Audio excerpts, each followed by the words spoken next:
Assalamualaikum warahmatullahi wabarakatuh. Halo Sobat Capras, ketemu lagi nih bareng saya Iep Khalifah dan Saya Ilah. di podcast Capras, cakap-cakap tentang praktikum IPA SMP. Pada podcast kali ini kita kedatangan narasumber yang luar biasa, yaitu seorang guru IPA di SMP. Nah, kira-kira siapa ya? Yaitu ada Bu Vina. Halo, selamat malam. Apa kabar Bu Vina? Ya, selamat malam. Alhamdulillah sehat. Ya, alhamdulillah ya.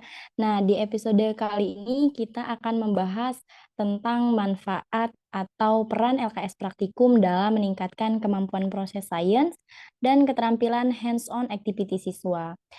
Nah, di episode kali ini kita akan bahas tentang manfaat atau peran LKS praktikum dalam meningkatkan kemampuan proses sains dan keterampilan hands-on activity siswa. Sobat Capras pasti pada penasaran kan gimana cerita selanjutnya? Makanya tetap stay tune ya dan jangan sampai di skip. Tonton terus podcast kita pada malam hari ini. Bener banget nih, jangan sampai di skip ya. Oke, Sobat Capra, sebelum kita masuk ke perbincangan kita pada malam hari ini, kita kenalkan dulu nih narasumber spesial kita. Sebenarnya siapa ya Bu Vina itu? Iya, siapa ya Bu Pina itu? Teman-teman semua pasti pada penasaran kan dengan narasumber podcast kita pada malam hari ini. Dan ada juga pepatah mengatakan bahwasanya tak kenal maka tak sayang. Jadi biar kita semua di sini saling sayang, maka kita kenalan dulu kali ya dengan narasumber kita pada malam hari ini. Untuk Ibu Pina, silahkan. Ya, terima kasih atas kesempatannya untuk teman-teman ya mengajak sharing pada malam hari ini. Izin memperkenalkan diri, nama saya Vina Novianti. Alhamdulillah salah satu alumni pendidikan IPA juga di tahun 2018 dan alhamdulillah hari ini berkesempatan mengajar di salah satu SMP Alam, SMP swasta di Pandeglang, tepatnya yaitu SMP Alam Bahriyatul Ulum Pandeglang. Wah, terima kasih juga ya Tevina sudah mau menjadi narasumber kami. Nah, oke Sobat Capra, sebelum kita bahas tentang manfaat LKS praktikum sesuai dengan tema kita pada malam hari ini, kita flashback dulu nih ke 3 tahun terakhir. Kira-kira ada apa ya? Iya, waduh di 3 tahun terakhir ada apa ya kira-kira? Nah, melihat kembali ke 3 tahun terakhir, bahwa kondisi dunia sedang digemparkan dengan merebaknya virus baru ya, Sobat Capras. Nah, virus apa tuh? Ada yang masih ingat nggak? Iya, kira-kira Sobat Capras masih pada ingat nggak ya dengan virus yang pernah viral di tahun 2020-an? Pastinya pada ingat kali Ip, karena itu sangat trending ya di tahun 2020 itu namanya coronavirus atau biasa orang-orang menyingkatnya dengan COVID-19.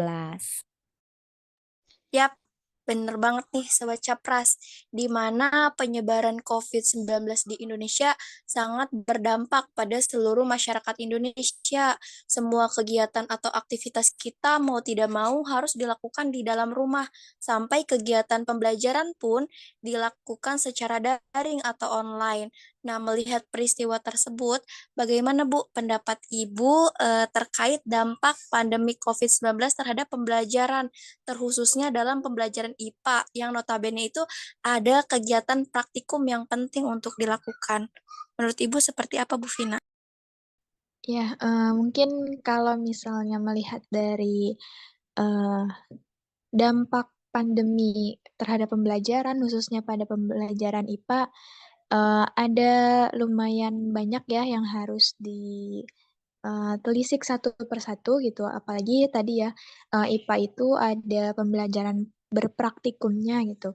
Nah, mungkin sebelum membahas pada dampaknya pada pembelajaran IPA, mungkin akan dirasakan juga ya bagi semua pembelajaran di mata pelajaran yang lain pun gitu ya, karena dampak pandemi ini baru dirasakan berupa pembelajaran dari online gitu ya, atau dalam jejaring. Jadi ada hal baru dalam pembelajaran yang harus dibiasakan oleh para siswa gitu. Nah itu untuk 3 tahun kemarin gitu ya, itu lumayan memberikan kesulitan gitu dalam pembelajaran khususnya yang dilaksanakan secara daring. Maksudnya adalah kesulitan itu bagaimana guru itu bisa melihat perkembangan pemahaman siswa gitu. Terus sikapnya juga sulit untuk ditelisik satu persatu gitu karena tidak semua siswa itu memiliki akses yang bisa terhubung langsung dalam jejaring tersebut dengan gurunya masing-masing gitu. Nah, maka gitu ya kalau misal dalam pembelajaran IPA pun sama ya salah satunya tadi guru IPA itu sulit untuk mengukur pemahaman siswa sampai sejauh mana sih paham terhadap pembelajaran yang sedang diajarkan oleh gurunya gitu. Eee, dan terlebih gitu ya, tidak semua siswa bisa mengikuti pembelajaran dalam jejaring. Nah, jadi seorang guru itu harus membagi fokusnya gitu. Nah, bagaimana memfokuskan kepada anak-anak yang sudah memiliki akses dan kepada anak-anak yang belum memiliki akses internet gitu. Nah, itu harus sama-sama diprioritaskan gitu agar pembelajaran IPA itu dapat diterima secara menyeluruh gitu ketika masa pandemi berlangsung gitu. Nah, lalu dalam pembelajaran IPA sendiri gitu ya, terkhususnya dalam kegiatan praktikumnya itu sangat terkendala dari adanya pandemi COVID-19 kemarin gitu. Terlebih kepada para anak atau siswa SMP gitu ya, yang mana mereka itu masih belum bisa tergerakkan secara mandiri kalau misalnya melihat siswa-siswa saya gitu ya, eee, masih harus di apa ya, di-support sama gurunya gitu, harus dipantau secara langsung oleh gurunya gitu ketika pembelajaran atau praktikum itu sendiri gitu. Nah, maka gitu ya karena kemarin dampak pandemi itu serba online, jadi mau tidak mau banyak siswa yang apa ya, yang tidak bisa menyesuaikan dengan pembelajaran IPA terkhusus saat praktikum gitu. Jadi banyak siswa yang tidak mengikuti atau tidak mengumpulkan hasil dari praktikum tersebut gitu. Walaupun sang guru sudah ini ya, sudah mengingatkan gitu untuk eee, mengerjakan beberapa tugas-tugas yang khususnya berpraktikum ini gitu. Dan untuk guru sendiri gitu ya pada masa pandemi khususnya di praktikum itu sudah kalau dari saya sendiri sudah berusaha gitu ya mengganti beberapa bahan praktikum menjadi yang mudah ditemukan di sekitar rumah siswa gitu. Tapi tadi itu ya masih harus dibersamai oleh gurunya secara langsung, jadi banyak siswa yang tidak mengerjakan tugas-tugas tersebut. Nah, mungkin itu salah satu dampaknya dari COVID-19 ya terhadap pembelajaran IPA.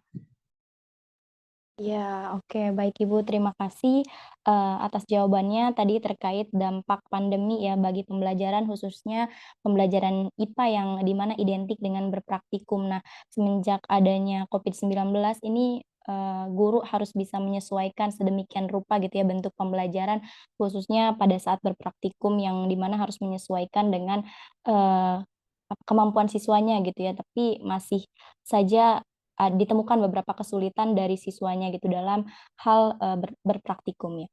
Berbicara terkait COVID-19 yang terjadi di tahun 2020-an, mungkin kita bisa kembali lagi ya ke tahun 2023 sekarang. Jadi berbicara tentang praktikum IPA, di mana praktikum IPA ini kan merupakan sebuah komponen yang sangat penting ya, khususnya pada pembelajaran IPA. Nah, di sini saya juga izin bertanya terkait beberapa hal. Yang pertama, adakah permasalahan yang terjadi di dalam proses praktikum pada saat ini dan bagaimana bentuk permasalahannya, Ibu? Oke, tadi berbicara ini ya, pembelajaran online kalau misalnya pembelajaran IPA secara tatap mukanya atau secara Belajar bertemu langsung dalam kelas juga masih sama ya, tadi ditemukan, beberapa permasalahan juga gitu. Salah satu bentuk dari permasalahan pembelajaran IPA yang mungkin bisa terjadi di dalam kelas itu adalah, bagaimana mengajak siswa ya, khususnya untuk bisa, menggunakan seluruh panca inderanya, agar apa ya, agar bisa digunakan saat pembelajaran IPA gitu. Nah, sebagaimana kita ketahui gitu kalau misalnya pembelajaran IPA itu, khususnya ketika praktikum itu kan harus menggunakan seluruh panca indera kita gitu agar bisa, melakukan observasi hingga menemukan, apa ya, inti pembahasannya atau kesimpulannya gitu. Nah, kalau misalnya, di dalam pembelajaran bersama anak SMP gitu ya, yang harus ditekankan adalah tadi, bagaimana kita bisa menjelaskan step by step-nya gitu, dari pembelajaran IPA bahwa pembelajaran IPA itu sangat identik ya tadi dengan penggunaan seluruh panca indera mereka gitu. Dan yang terjadi di dalam kelas, tidak semua bisa, menggunakannya gitu. Adapun ketika digunakan tapi tidak bisa mengkaitkan, secara bertahap-bertahap gitu. Misalnya, dari panca indera yang kita lihat, nah itu kan, eee, kita bisa langsung berpikir ya, bagaimana cara merumuskan masalah gitu. Lalu dari, indera yang lainnya itu bisa juga kita langsung kaitkan kepada tahap-tahap, praktikum selanjutnya gitu. Nah, yang ditemukan bersama anak SMP gitu ya, itu belum bisa sampai, di situ gitu ya. Jadi, mereka hanya bisa, oh ya, melihat ini ada masalah, dalam pembelajaran IPA yang khususnya tema yang guru berikan gitu, tapi belum mampu, dikaitkan gitu dalam, tadi proses, berpraktikum gitu. Jadi itu ya, salah satunya adalah harus, lebih disederhanakan lagi ketika, berbicara soal, ini ya, apa, soal bagaimana kita, mmm, mengajak siswa itu bisa menggunakan seluruh panca inderanya gitu. Dan juga dia belum bisa berpikir secara cepat gitu, jadi kita harus benar-benar menggambarkannya, secara gamblang gitu, jangan sampai mereka tuh berpikir secara abstrak yang itu, berbeda penjelasan terhadap kepada, seorang siswa SMP gitu.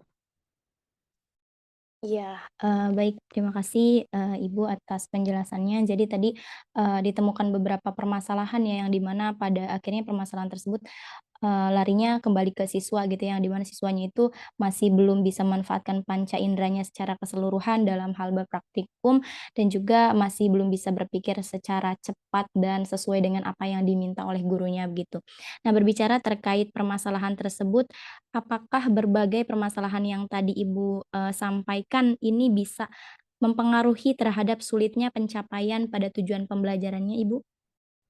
Iya, tentu sangat mempengaruhi ya karena, mmm, untuk kegiatan praktikum sendiri itu kan, banyak ya yang harus dinilai, salah satunya dalam keterampilan siswa gitu, bagaimana, peningkatannya gitu dari satu tema ke tema berikutnya gitu. Kalau misalnya tadi ya, terdapat beberapa, gitu ya, miskonsepsi antara siswa dan guru dari, bagaimana siswa belum bisa menggunakan seluruh panca inderanya dalam pembelajaran IPA, itu bisa, berdampak pada tujuan pembelajaran yang harus dicapai gitu. Bisa jadi gitu ya, dari tujuan yang sudah dirumuskan oleh seorang guru, karena siswanya belum bisa mengikuti pembelajaran IPA secara cepat, itu akan mengulur waktu pembelajaran yang sangat lama gitu. Jadi kita harus terus-menerus mengulang sampai, pembelajaran IPA itu dapat diterima oleh seorang siswa gitu. Jadi tujuan itu akan mudah tercapai apabila siswanya juga paham gitu terhadap apa yang kita sampaikan gitu. Jadi harus benar-benar membangun komunikasi yang baik gitu terhadap pembelajaran IPA dengan siswa SMP, terutama kalau saya rasa gitu ya, yang sering miskonsepsinya itu adalah dengan siswa kelas 7 gitu, yang mana mereka ini baru memasuki babak baru ya di tingkat SMP, seperti itu. Ya, baik Ibu. Jadi tadi tentu sangat mempengaruhi begitu ya kesulitan belajar dengan kesulitan pencapaian tujuan pembelajarannya karena saling keterhubungan gitu ya. Nah, apakah siswa Ibu sudah bisa mencapai kompetensi yang Ibu harapkan ketika mereka melakukan sebuah praktikum? Nah, kita kerucutkan di sini keterampilannya itu dalam hal kemampuan proses sains dan juga keterampilan hands on activity-nya Ibu. Oke, kalau misalnya ditanya apakah sudah tercapai, terutama dalam proses sains dan hands activity ya, hands, itu masih belum bisa dikatakan 100% tercapai. Kenapa? Karena tadi, dari tingkatan SMP itu ada kelas 7, 8, dan 9 gitu ya, di mana yang paling, apa ya, perlu perhatian yang sangat besar itu adalah kepada anak kelas 7, bagaimana kita menanamkan kembali gitu dan mendalami kembali bagaimana proses, pembelajaran IPA yang sesungguhnya gitu kan. Bagaimana kita membiasakan praktikum itu gitu. Nah, itu dimulai dari, eee, kelas 7 gitu. Jadi, eee belum bisa dikatakan 100% tercapai gitu dari proses, sainsnya dan juga, hands on activity-nya gitu. Adapun kalau misalnya di kelas 8 gitu ya, sebetulnya kalau di kelas 8 sudah mulai terbangun gitu proses, sainsnya dan hands on activity-nya, namun tadi, masih harus terus, diberikan motivasi dan juga pembiasaan gitu ya. Dan juga terus diingatkan kembali gitu bahwasannya, dalam setiap pembelajaran IPA itu sangat berkaitan dengan yang namanya kalau misalnya kegiatan, berpraktikum gitu ya, ada metode ilmiah gitu yang harus mereka, pahami gitu. Nah, kendalanya mungkin kalau di kelas 8 gitu ya, itu, di metode ilmiahnya sendiri gitu. Ada beberapa yang belum bisa gitu ya, yang belum bisa merumuskan masalah gitu, yang mana, rumusan masalah itu hadirnya dari indera penglihatan kita gitu. Nah itu, tadi ya masih belum bisa mengkaitkannya gitu. Dan adapun ketercapaian pada kelas 9 ya, kalau pada kelas 9, itu mulai sedikit berkurang gitu dari, kekurangannya gitu. Jadi otomatis, kalau misalnya di kelas 9, ketercapaiannya sudah sangat, baik gitu karena mereka sudah diajarkan mulai dari kelas 7 itu, gitu. Nah, maka kalau misalnya ditanya, ketercapaian dari proses, sains dan hands on activity-nya, tadi ya ada beberapa tingkatan sesuai dengan tingkatan kelasnya gitu. Kalau misalnya kelas 7 ya berarti kita harus membangunnya dari awal gitu. Jadi belum bisa, tercapai maksimal di kelas 7. Kalau di kelas 8 tadi, sedang lah ya gitu. Ada beberapa anak yang mungkin harus, dipahamkan kembali dan kelas 9 itu biasanya sudah terbiasa gitu melakukan, dan juga mencapai proses sains itu sendiri. Mungkin seperti itu. Ya, baik, terima kasih Ibu. Jadi tadi, kalau misalkan berbicara terkait pencapaian kompetensi siswanya atau keterampilan siswanya itu belum sepenuhnya tercapai karena memang ada beberapa kelas yang masih perlu bimbingan lebih gitu ya, terutama kelas 7 yang di mana, harus perlu adanya motivasi yang lebih dan pembiasaan dari pembelajaran IPA khususnya pada saat, proses praktikum, begitu Ibu. Untuk pertanyaan selanjutnya, mungkin akan dilanjutkan oleh rekan saya Ibu.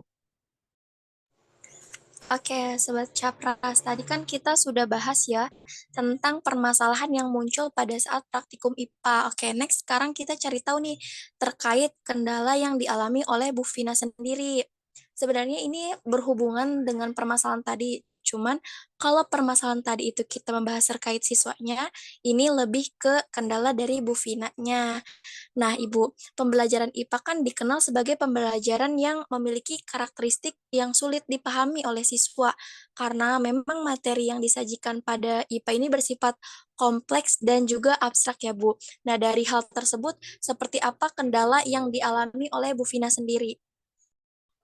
Ya, untuk kendalanya yang sangat dekat gitu ya tadi, bahwasannya pembelajaran IPA itu mungkin, masih banyak ya yang sulit, langsung bisa diterima oleh para siswa, maka, kesulitan yang pertama adalah bagaimana cara kita untuk selalu bisa menggali seluruh informasi baru ya, terkait fenomena alam gitu, yang sangat dekat kejadiannya dengan siswa dan itu harus bisa dikaitkan, dengan materi pembelajaran yang akan kita sampaikan kepada siswa gitu. Jadi, permasalahan sendiri bagi guru adalah bagaimana kita, bisa terus menaikkan potensi diri kita sendiri gitu ya, untuk bisa menggali seluruh informasi yang berkaitan dengan IPA itu sendiri dan nanti harus disampaikan kepada siswa.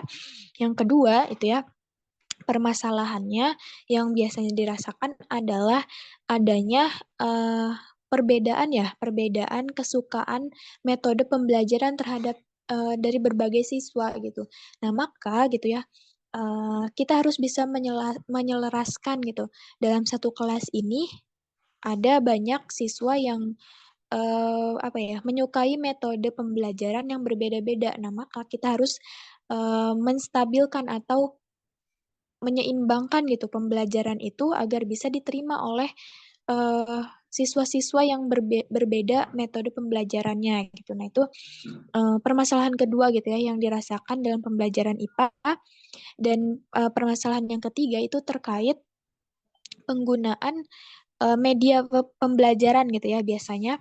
Nah, banyak media pembelajaran itu sangat menunjang motivasi, siswa gitu.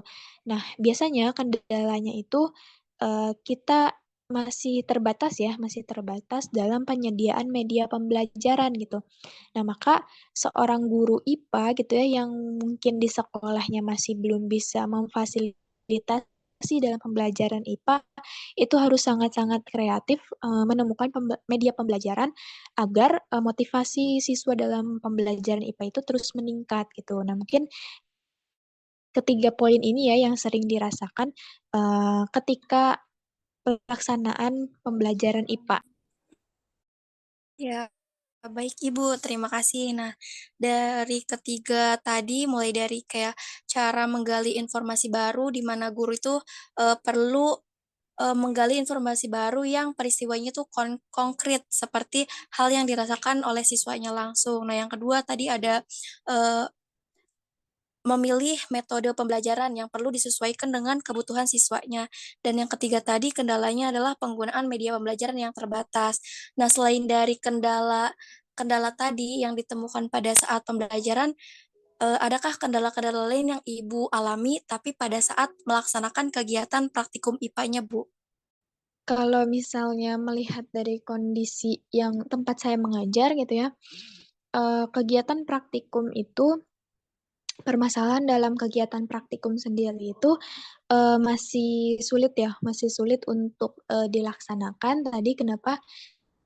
Karena sekolah yang mungkin sekarang saya, eee, dalami gitu ya, itu masih merintis gitu. Jadi, dari kegiatan atau dari sekolah yang merintis ini bisa terbayang ya, bagaimana prasarana yang mungkin tersedia di sekolah tersebut gitu. Nah, maka tadi ya, dalam pelaksanaan praktikum pun gitu, permasalahan utamanya adalah, terkait, sarana dan prasarananya gitu. Dan kalau misalnya, keterlaksanaannya dengan siswa mungkin tadi ya, masih sulit mengajak siswa untuk, berpikir apa ya, lebih menyederhanakannya itu lebih sulit gitu, karena tadi tidak adanya sarana prasarana yang, memadai gitu. Jadi siswa itu harus, apa ya, harus lebih sering-sering diajak berpikir gitu ya, dan berpikirnya itu harus lebih sederhana gitu. Nah, maka dari, lamanya proses pemikiran siswa ini gitu ya, agar lebih paham akan, tadi menyita waktu pembelajaran atau alokasi waktu gitu yang kita butuhkan dalam sebuah kegiatan praktikum itu tuh. Nah, bisa jadi yang seharusnya mungkin di sekolah yang sudah, maju ya, bisa dilaksanakan hanya satu kali pertemuan dalam, praktikum itu. Tapi kalau misalnya di sekolah yang masih merintis ini, bisa jadi gitu ya, karena tadi kekurangan prasarana juga, eee, ini ya, apa, bisa jadi nanti, pelaksanaan praktikumnya itu jadi 2 kali alokasi waktu gitu, jadi 2 kali pertemuan gitu. Nah, mungkin itu kendalanya ketika pelaksanaan praktikum terutama di sekolah yang sedang saya ampu ya. Baik, terima kasih Ibu. Jadi di sini menitik beratkan kepada sarana dan prasarana yang ternyata belum memadai sehingga nantinya akan mempengaruhi ke alokasi waktu praktikumnya. Oke, setelah tadi sudah disampaikan ya bahwa kendala-kendala yang dialami oleh Bu Vina di antaranya itu tadi ada cara guru itu untuk menggali informasi baru, terus juga ada cara memilih metode pembelajaran yang disesuaikan dengan siswa juga, terus pemilihan media pembelajaran yang terbatas, juga ada sarana dan prasarana pada saat praktikum yang kurang memadai. Oke, Sobat Capras, untuk pertanyaan selanjutnya akan ditanyakan oleh rekan saya Ila. Oke, Sobat Capras, setelah bincang panjang terkait kendala yang ditemukan dalam praktikum, di sini saya izin, bertanya ya, Bu. Melihat berbagai kendala yang ditemukan pada saat pembelajaran, khususnya pada saat praktikum tadi yang sudah disebutkan, upaya seperti apa yang biasa Ibu lakukan untuk mengatasi kendala yang Ibu temukan tadi? Iya, kalau misalnya yang tadi saya sampaikan gitu ya, permasalahan utamanya adalah pada sarana dan prasarana yang mungkin belum bisa, eee, dioptimalkan oleh sekolah, maka, eee, upaya yang saya lakukan, biasanya ketika, sedang mengadakan praktikum dengan anak-anak, itu lebih banyak mengajak kepada, eee, secara langsung ya, lingkungan secara langsung gitu. Bagaimana kalau misalnya kemarin itu ada tentang tanah gitu ya. Nah itu, dilakukan secara langsung bagaimana, kita menggali gitu ya, menggali tanah di beberapa lingkungan sekolah, itu mencari gitu ya, mencari organisme-organisme yang ada di dalam tanah gitu. Jadi, langsung dialihkan gitu kepada pemanfaatan alam itu sendiri gitu atau lingkungan, area sekolah gitu. Itu mungkin terkait ini ya, solusi atau upaya dari sarana prasarana yang kurang ya, kurang memadai gitu. Dan kalau misalnya, tadi ya, banyak siswa yang mungkin belum 100% bisa langsung menangkap apa yang kita, sampaikan, biasanya yang dilakukan itu gitu ya, eee, tadi, saya berusaha gitu ya, bagaimana siswa itu benar-benar menggunakan kegiatan praktikum gitu. Nah, saya biasanya di awal itu selalu memberikan stimulus ya, stimulus berupa, permasalahan atau pertanyaan-pertanyaan yang sehingga membuat mereka itu, ingin terus menggali gitu ya, informasi yang saya berikan gitu. Nah itu salah satunya ya, upaya gitu ya, untuk mengatasi, tadi alokasi waktu yang terlalu lama karena siswa itu belum bisa cepat menangkap apa yang kita sampaikan. Jadi saya terus, pancing gitu ya dengan beberapa pertanyaan-pertanyaan, yang sesuai dengan tema yang sedang dibahas dan khususnya tadi, harus ini juga ya, harus dikaitkan dengan fakta-fakta terbaru yang sedang terjadi di lingkungan kita gitu, di lingkungan sekitar mereka gitu. Jadi itu adalah, salah satu upaya yang menurut saya, lumayan optimal gitu ya, untuk, mengatasi lamanya alokasi waktu yang dibutuhkan saat praktikum dan juga alhamdulillah gitu siswa juga bisa semangat gitu ya, semangat menggali, semangat bertanya dan juga bisa mengikuti praktikum gitu walaupun tadi sarana prasarananya kurang memadai. Ya, baik, terima kasih Ibu. Jadi, tadi terkait 2 kendala, dalam proses praktikum terkait sarpras dan juga dari peserta didiknya yang memang belum bisa memahami menangkap secara utuh gitu ya, atau secara cepat materi yang disampaikan, maka, di sini Ibu melakukan lebih banyak mengajak observasi, lingkungan secara langsung atau sekitar siswanya, itu untuk yang sarpras ya. Dan, melakukan stimulus permasalahan untuk meningkatkan rasa ingin tahu siswanya dan motivasi siswanya. Nah, mengenai upaya-upaya yang sudah Ibu lakukan tadi, apakah upaya tersebut sudah bisa meminimalisir atau bisa mengatasi permasalahan, yang dimunculkan pada saat praktikum tadi, Ibu? Ya, yang selama ini tadi ya, sedikitnya sudah disampaikan, dari, eee, upaya yang saya lakukan berupa menyampaikan pertanyaan-pertanyaan, stimulus-stimulus, permasalahan-permasalahan praktikum yang akan dilakukan, itu, lebih banyak alhamdulillahnya gitu ya siswa, mulai antusias untuk, melakukan atau mencari informasi-informasi, yang lebih banyak gitu. Nah, maka di sini itu bisa meningkatkan biasanya ya, saya ketika sudah, memberikan stimulus tersebut, memerintahkan siswa untuk membaca gitu, membaca beberapa literatur gitu dan ketika sudah membaca gitu ya, nah mereka mulai sedikit demi sedikit bisa menangkap nih, eee, permasalahan yang mungkin akan, diangkat gitu ya dalam praktikum ini gitu. Nah, maka dari apa yang sudah mereka dapatkan dari beberapa stimulus dan juga hasil literasinya itu gitu ya, itu biasanya akan memudahkan, kegiatan atau proses praktikum gitu yang akan kita laksanakan dan, biasanya itu akan, apa ya, akan membutuhkan alokasi waktu yang sangat tepat gitu dari apa yang sudah kita rumuskan gitu. Jadi, intinya gitu ya, siswa itu bisa diajak, apa ya, diajak berpikir, secara cepat, tapi tadi kitanya juga harus, bisa membiasakan mereka untuk, mau menggali pembelajaran-pembelajaran yang mungkin, akan kita terangkan di hari itu gitu. Jadi, harus terus dimotivasi siswanya itu. Mungkin seperti itu. Iya, baik, terima kasih Ibu. Jadi tadi, berbagai upaya yang sudah Ibu lakukan untuk mengatasi berbagai kendala dalam proses pembelajaran, khususnya praktikum IPA, itu sudah cukup optimal gitu ya, yang di mana ditandai dengan siswa yang sudah antusias dalam mengikuti proses pembelajaran, khususnya praktikum IPA, lalu siswanya juga sudah bisa, berpikir secara cepat dan dilihat dari alokasi waktunya pun sudah tepat begitu ya. Ya mungkin untuk, pertanyaan selanjutnya akan disampaikan oleh rekan saya, Ibu. Oke, Sobat Capras, kita next ke pertanyaan selanjutnya. Nah, Bu, dalam proses praktikum pastinya kan ada tujuan utama yang Ibu ingin peroleh. Nah, apa sih, Bu, tujuan Ibu melaksanakan praktikum dalam pembelajaran IPA ini, Bu? Oke, kalau misalnya dari tujuan,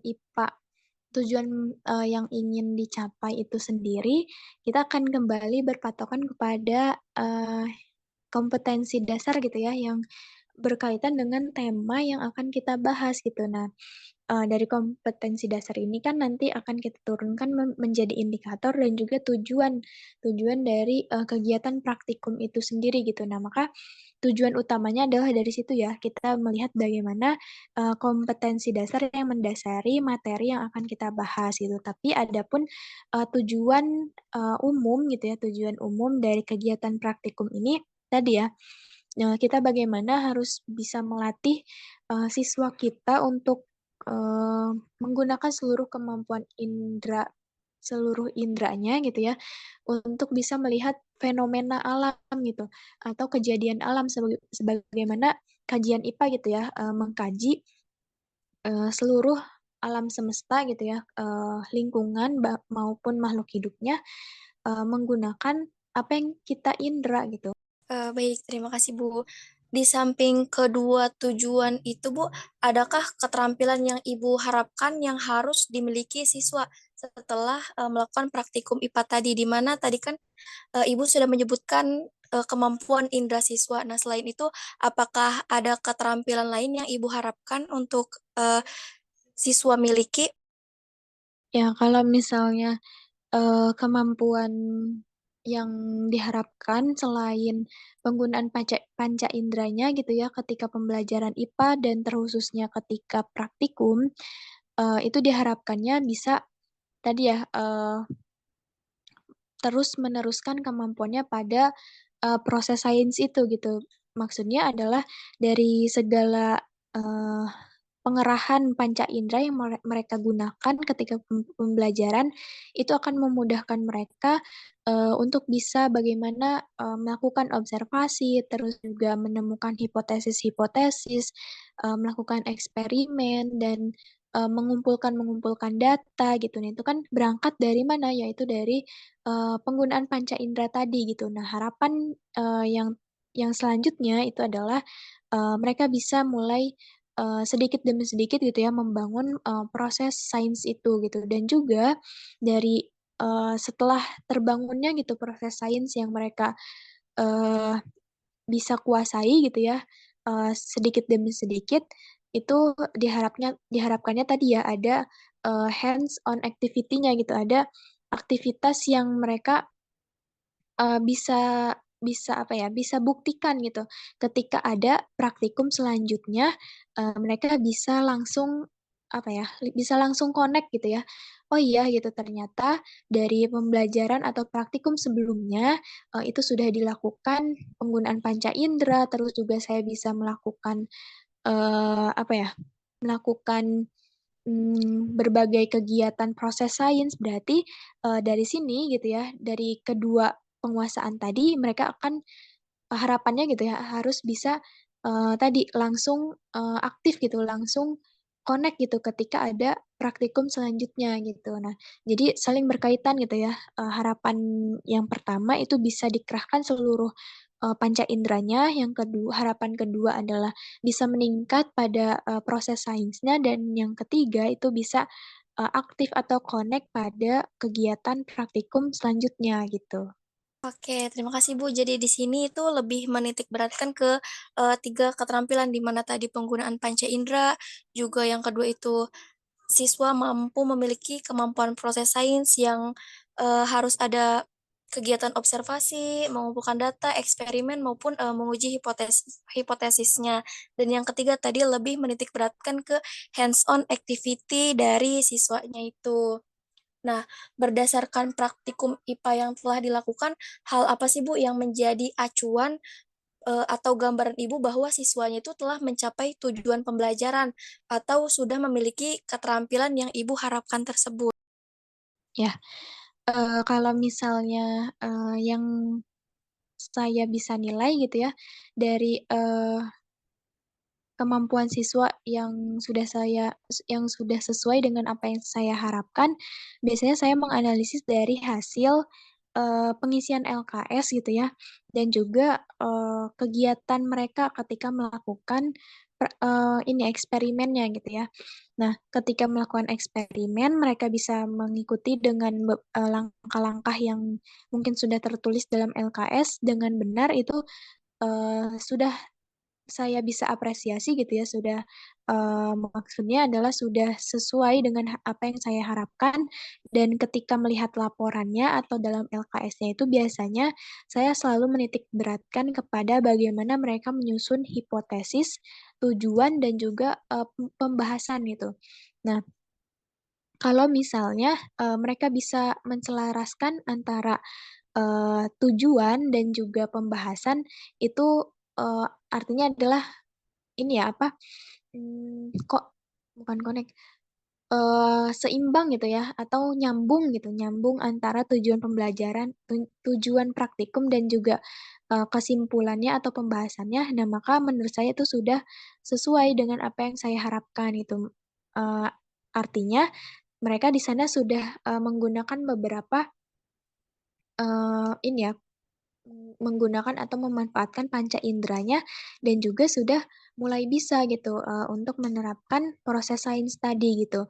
Karena bagian penting menurut saya bagian penting dari sebuah LKS itu hasil pengisiannya adalah di pembahasan dan juga tujuannya itu saling berkesinambungan satu sama lain gitu. Dan kalau misalnya yang mungkin siswa saya ya yang sekarang sudah berjalan itu baru bisa sampai di situ gitu ya. Baru bisa sedikit demi sedikit menyelaraskan antara tujuan dan juga pembahasannya gitu. Dan ada pun kalau misalnya keterampilan yang ketiga tadi, hands on activity-nya itu masih kurang gitu. Jadi mereka masih ketika ada praktikum baru gitu ya, masih harus terus dibina gitu, masih harus diulang kembali gitu bagaimana cara penggunaan, panca indera yang harus mereka lakukan ketika praktikum dan juga, bagaimana, tahapan-tahapan proses sainsnya harus diingatkan kembali gitu. Jadi itu sih, baru bisa saya nilai dan baru bisa saya, bilang tercapai apabila mereka itu bisa, merumuskan LKS, tadi sesuai ya tujuan sama pembahasannya gitu, berkesinambungan satu sama lain. Nah mungkin seperti itu. Ya, baik Bu. Jadi di sini acuan Ibu yaitu menganalisis dari pengisian LKS-nya, di mana siswa membuat laporan hasil praktikum yang harus pembahasan dan tujuan praktikumnya itu berkesinambungan antara satu dengan yang lainnya. Nah, sejauh ini apakah masih ada siswa yang belum sama sekali memiliki keterampilan yang Ibu harapkan tadi, mulai dari hands on activity, terus kemampuan processing dan penggunaan panca inderanya itu masih ada siswa yang belum memilikinya atau rata-rata sudah pada memilikinya, Bu? Untuk di sekolah saya sendiri gitu ya, sekolah alam, di sini itu apa ya, eee, siswa agam. Artinya kemampuannya itu tidak seperti 100% di sekolah, ini ya, sekolah SMP negeri gitu. Nah, mungkin kalau misalnya di negeri, sama ya, mungkin ada beberapa siswa yang tertinggal juga gitu. Nah, tapi kalau di sekolah alam ini benar-benar ada siswa yang mohon maaf kekurangan gitu, tapi disatukan dengan siswa yang bisa, apa ya, bisa belajar cepat gitu.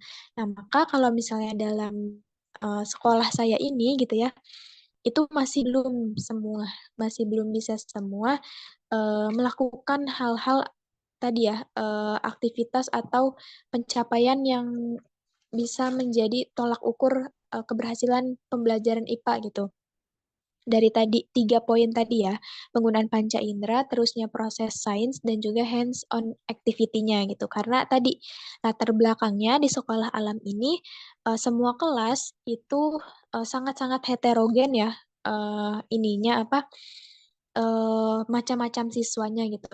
Ada yang, bisa sangat cepat menerima informasi, ada yang sedang, ada yang kurang, ada juga yang sangat kurang. Nah, yang sangat kurang inilah yang dia belum bisa, apa ya, belum bisa mengikuti ketiga kemampuan tadi. Nah, mungkin seperti itu. Oke, baik Ibu, terima kasih. Jadi pada intinya eh, ada beberapa siswa yang ternyata masih belum memiliki keterampilan yang Ibu harapkan tadi, dikarenakan kondisi kelas di mana siswa-siswanya pun dicampur gitu ya, bersifat heterogen, ada yang kurang, sangat kurang, ataupun yang sangat baiknya itu. Oke, next selanjutnya Ilah. Iya, baik. Selanjutnya di sini Ibu, kami akan menampilkan satu artikel. Ya, di sini kami mengambil artikel dari jurnal Riset Fisika, Edukasi, dan Sains. Ini dari jurnal Fisika. Di sini mengenai pengembangan LKPD berbasis hands-on activity untuk melatih keterampilan proses sains pada materi gelombang cahaya. Jadi, dari artikel ini berkaitan dengan pengembangan LKPD yang dimana masih belum memuat indikator keterampilan proses sains sehingga keterampilan tersebut masih belum bisa tercapai dengan baik begitu. Sehingga diperlukan LKPD yang memang dapat memuat indikator proses sains dan juga hands-on activity siswa agar praktikum ini bisa lebih bermakna, Ibu. Jadi ini adalah salah satu contoh artikel terkait pentingnya LKPD atau LKS praktikum dalam keberhasilan proses praktikum begitu. Dalam hal kemampuan proses sains dan juga hands-on activity siswa. Mungkin bisa ditutup dulu. Ya, terkait dari artikel yang sudah ditampilkan tersebut, adakah bahan ajar yang Ibu biasa gunakan sebagai panduan untuk melakukan praktikum, Ibu? Ya, kalau misalnya sejauh ini bahan ajar untuk menunjang praktikum yang sering saya buat ya, tadi baru sama ya LKPD juga, namun basisnya masih sangat sederhana gitu karena tadi karena sangat heterogen ya, jadi saya sangat menyesuaikan dengan anak yang kurang tadi gitu. Jadi biar bisa mengejar, jadi saya masih membuat LKPD atau bahan ajar untuk menunjang praktikum itu tadi sangat sederhana komponen-komponennya, seperti itu. Ya, baik Ibu. Jadi di sini Ibu sudah mengembangkan bahan ajar sendiri begitu ya Ibu untuk menunjang praktikum yaitu LKPD yang memang basicnya ini masih sederhana karena disesuaikan juga dengan karakteristik dan juga perkembangan dari peserta didiknya begitu ya. Ya, karena tadi Ibu sudah membuat sendiri bahan ajar yang digunakannya, apakah bahan ajar yang Ibu buat dan Ibu gunakan tadi sudah bisa membantu siswa dalam proses praktikum Ibu? Ya sejauh ini kalau misalnya dari beberapa anak yang mungkin dari tingkatannya mmm, sangat mampu menerima informasi cepat sampai anak yang sedang gitu ya, itu sudah sangat menunjang dari kegiatan atau menunjang kegiatan proses praktikum, tapi satu kendalanya adalah bagi anak yang kurang tadi ya, walaupun sudah sesederhana apapun disusun gitu ya, bagi anak yang kurang ini masih banyak-banyak harus analisis gitu ya, bagaimana kita bisa membuat kembali bahan ajar yang sangat sederhana untuk siswa ini gitu. Nah maka, biasanya untuk tahun ajaran baru gitu ya, saya menganalisis sepertinya harus dibuatkan 2 bahan ajar yang berbeda gitu, benar-benar berbeda untuk, eee, 2 a untuk beberapa kategori anak gitu. Dari yang tadi ya, dari yang cepat menerima informasi sampai, yang sedang gitu, itu akan dibuat satu LKPD yang sama, tapi untuk yang, anak yang kurang ini gitu ya, akan dibuatkan LKPD yang baru gitu, yang itu sangat-sangat sederhana gitu. Mungkin seperti itu. Ya, baik, terima kasih Ibu. Jadi tadi untuk LKS yang sudah Ibu buat itu memang sebagian besar sudah optimal dan sebagiannya lagi belum optimal karena memang menyesuaikan karakteristik peserta didiknya ya. Jadi harus memang dibuat berdasarkan perkembangannya begitu ya. Karena memang tidak bisa kalau misalkan yang kognitifnya masih rendah itu harus menyesuaikan yang begitu tinggi gitu, yang terlalu cepat dalam menangkap. Ya, mungkin terima kasih Ibu. Ya, baik, pada intinya bahan ajar yang sudah dibuat atau LKS ataupun LKPD ini sangat membantu siswa sekali ya, Sobat Capras. Nah, di sini pertanyaan selanjutnya, menurut Ibu seberapa penting sih Bu LKS praktikum bagi Ibu sendiri? Sangat penting ya karena, kalau misalnya tidak kalau misalnya kalau misalnya kegiatan praktikum tanpa adanya LKS atau LKPD, nah bagaimana kita bisa mau membangun tadi ya, 3 keterampilan yang ingin dicapai gitu, atau kemampuan yang ingin dicapai tadi, panca indera yang harus dioptimalkan, lalu bagaimana proses sainsnya yang harus ditanamkan, dan hands on activity-nya yang harus dilatih gitu, tanpa adanya LKPD. Kalau misal LKPD itu kan, eee eee, ibaratnya seperti acuan ya, acuan untuk bisa melakukan, praktikum gitu. Kalau misalnya tidak ada gitu, nah tadi, siswa akan kembali, lagi berpikir secara abstrak dan abstraknya itu tidak akan sesuai dengan, pemikiran abstrak orang dewasa gitu ya. Jadi, akan kemana mana dan akan kembali lagi kita akan menemukan, kegiatan praktikum yang beralokasi sangat panjang gitu. Jadi LKPD itu sangat penting gitu untuk kegiatan praktikum khususnya. Iya, berarti di sini kedudukan LKPD itu sangat penting ya, teman-teman semua, Sobat Capras, di mana LKPD nantinya akan menjadi acuan siswa dalam melakukan praktikum seperti itu. Nah, melihat sekarang ini kan sudah banyak ya Bu yang menggunakan ILKPD atau ILKS yang berbasis elektronik. Nah, karena kemajuan teknologi yang juga mendorongnya. Bagaimana sih Bu tanggapan Ibu dengan hal tersebut, tersebarnya ILKS dan ILKPD sekarang ini? Ya, jika dilihat dari seluruh perkembangan, ILKPD atau LKPD yang biasanya berbentuk, kertas gitu ya, dan sekarang ada yang bentuknya, elektronik, itu ya sangat memberikan kemajuan gitu terhadap pembelajaran, IPA khususnya gitu ya. Karena, tadi selain mungkin 3 kemampuan yang diharapkan, akan ada kemampuan baru yang bisa diharapkan itu, yaitu bagaimana mereka bisa, apa ya, memulai literasi sains gitu ya, tapi melalui, elektronik gitu. Artinya mereka bisa memanfaatkan hal baru untuk, menambah pemahaman mereka tentang pembelajaran IPA itu sendiri gitu. Jadi kalau saya tanggapi ya, ILKPD itu, cukup baik ya, cukup baik untuk, menunjang pembelajaran IPA khususnya ketika berpraktikum. Mungkin seperti itu. Sebelumnya di sini Ibu menggunakan ILKPD atau LKPD dalam bentuk kertas ya Bu? Kalau sejauh ini saya masih sangat sangat sering menggunakan, LKPD yang kertas, gitu. Ya, baik. Pada intinya di sini Bu Vina berpandangan bahwa ILKPD ini sangat menunjang eh, keterampilan peserta didik dalam melakukan praktikum juga. Nah, di sini pun kami merasakan kemajuan teknologi ini sangat pesat ya Bu, di mana sekarang itu kan serba online sampai LKPD pun dapat diakses dengan mudah oleh siswa dan guru juga.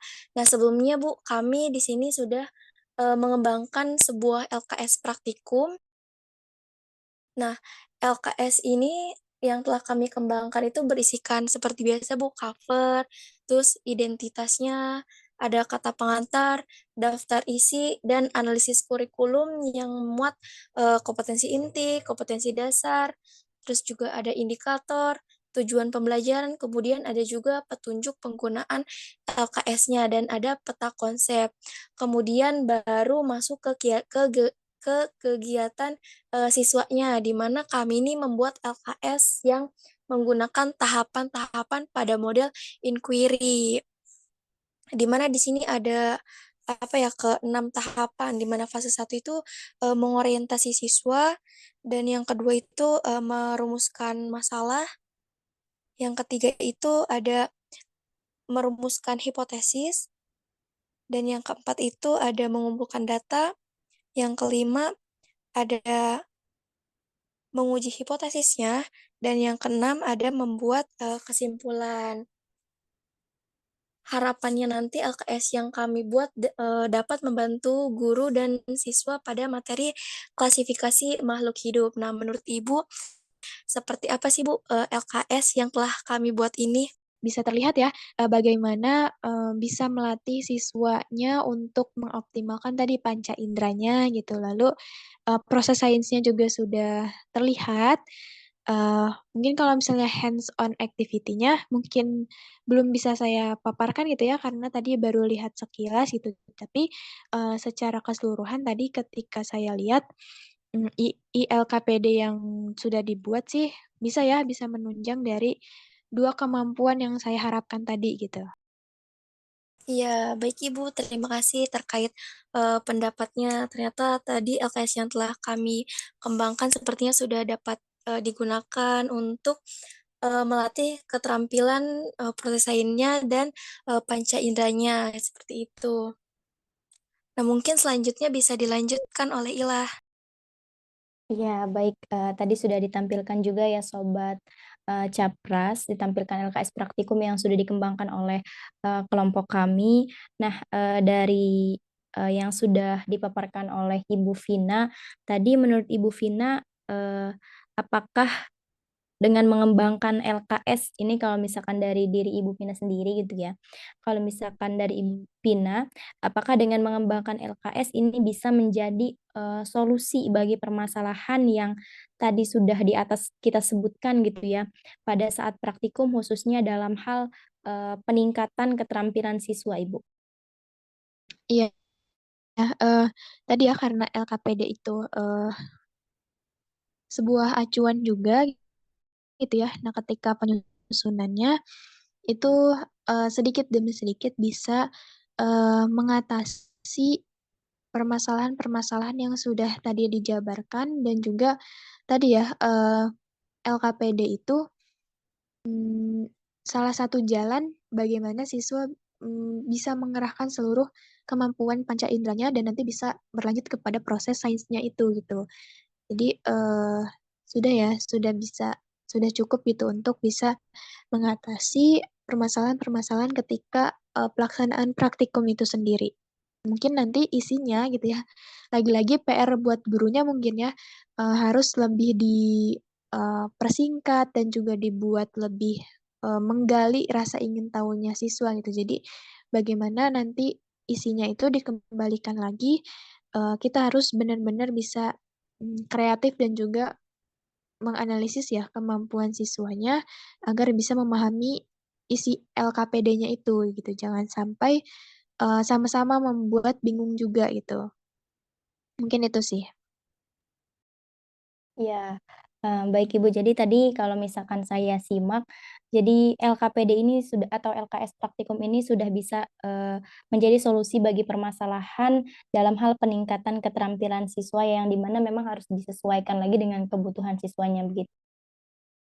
Iya, mungkin bincang-bincang tadi dengan Bu Vina itu sangat menarik ya, yang dimana pembahasan kita pada malam hari ini eh, ternyata manfaat atau peran LKS praktikum dalam meningkatkan kemampuan proses sains dan keterampilan hands-on activity-nya sendiri itu banyak banget ya, Sobat Capras.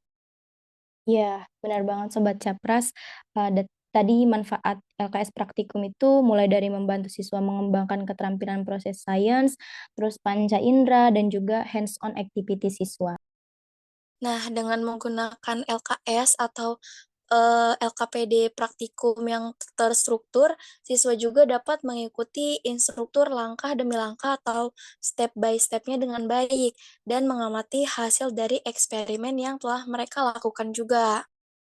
Ya, baik, bagi Sobat Capras yang nantinya akan memberikan kritik dan sarannya, nanti bisa dituliskan di kolom komentar ya, nanti akan kami sediakan.